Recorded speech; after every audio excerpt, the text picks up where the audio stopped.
in today's video we will fix a Frigidaire, deep freezer, green light, blinking, alarm meaning, temp fix and reset guide. So the fix one, you can check the power supply. Make sure the freezer is properly plugged into the wall outlet. Then try plugging another device into the same outlet to check if it's working. Then if the outlet is not working, reset the circuit breaker. The fix 2, you can reset the freezer. Unplug the freezer from the power outlet, wait for about 5 to 10 minutes, plug it back in and check if the green light becomes steady.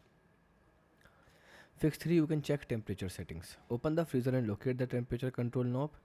Set it to recommended setting, usually mid-level. Close the door properly and wait a few hours and check if the light stops blinking. The fix 4, you can make sure the door is fully closed. Check if something is blocking the door.